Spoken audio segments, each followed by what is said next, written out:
In the heart of a green valley nestled between gentle hills, there lay a small, sleepy village called Meadowbrook. It was a peaceful place, with chirping birds and bubbling brooks, where everyone worked hard in their farms and shops everyone. That is, except John. Known throughout the village as Lazy John, he spent his days lying under the shade of the big fig tree near the village square, watching clouds drift by while others plowed, baked. The villagers often muttered, "That John!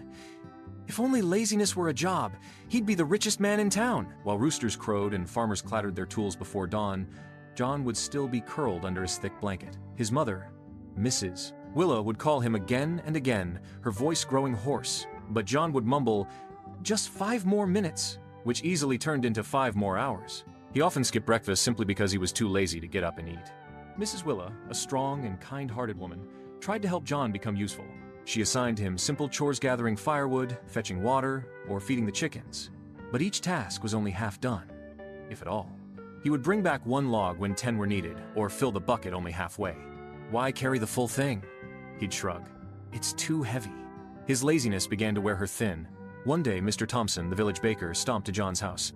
"Your son, madam," he said to Mrs. Willa, "ate 2 of my pies and promised to work in return. But he disappeared before lifting a single sack of flour." John yawned from the window and said, "The pies made me sleepy." His mother was mortified. She apologized and paid Mr. Thompson back with a basket of eggs. At the town square, the villagers gathered to discuss Lazy John.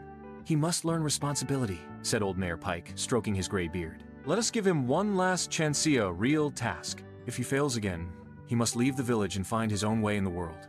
Mrs. Willa pleaded for one more chance for her son. Farmer Gill, a kindly old man with a limp, offered John a job. "You will water the fields each morning for a week. In return, I'll give you food and a silver coin," he said. John groaned but agreed, lured by the thought of easy silver. That night, he lay in bed dreaming of what he'd buy: candied apples, a feather mattress, and shiny boots. On the first day, John woke up late and stumbled to the fields when the sun was already high. He yawned, poured a little water on a few plants, and sat under a tree. "That's enough for one day," he told himself, unaware that the rest of the plants were withering. Farmer Gill shook his head from afar but said nothing. By the 3rd day, the crops were drooping, and Gill approached John. "You're failing, lad," he said. "The plants are thirsty. Your laziness will cost me my harvest." John waved him off. "They'll survive. Rain's coming soon anyway." He returned to napping under the tree. By the end of the week, the field was dry and cracked. The plants were brown and dying. Gill was heartbroken. "No silver for you," he said sternly. "Your laziness has ruined my summer crop." John was stunned. "No silver?" he cried. "But I came every day." Gill shook his head. "You did not work, John. You merely showed up."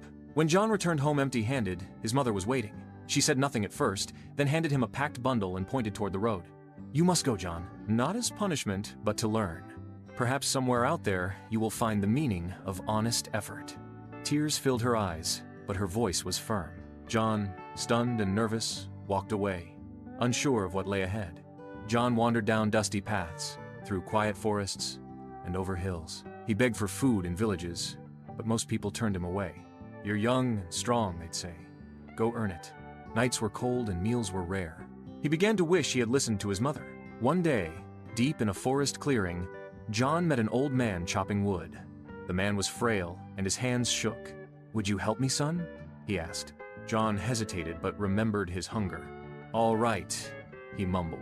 He lifted the axe and chopped wood until sunset. To his surprise, the old man fed him a hot meal and gave him a warm blanket. As John rested by the fire, the old man smiled and said, "You have strength, boy. But it is your will that has grown today." John, still sore from the labor, felt a small flicker of pride. It was the first time he had truly worked hard and been thanked for it.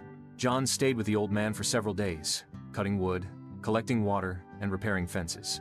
Each day he worked harder, and each night he ate heartily.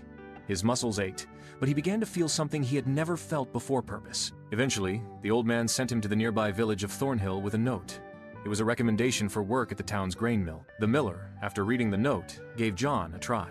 To his own surprise, John performed his duties, well lifting sacks, turning the grindstone, and cleaning the storerooms. After a week, the miller handed John a few silver coins. "You earned this," he said. John stared at the coins in his palm. He felt something different than he had imagined, not just happiness, but pride. He had worked hard for these, and they felt heavier and more valuable than gold. Months passed. John continued to work, learning from each task. He saved money, built strength, and slowly became known as a dependable young man. One morning, he packed his bag and walked the road home to Meadowbrook.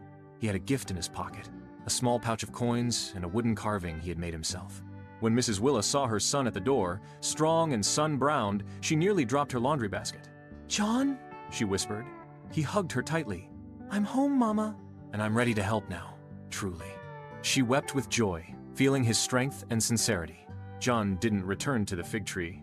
Instead, he worked with the blacksmith, helped at the market, and repaired fences with Farmer Gill. He even offered free help to elderly villagers. Slowly, the name Lazy John faded from memory, replaced by Kind John or Hardworking John. Years later, when children complained about chores, their parents would say, "Let me tell you the tale of Lazy John who once slept under a tree all day, but now owns the finest workshop in town."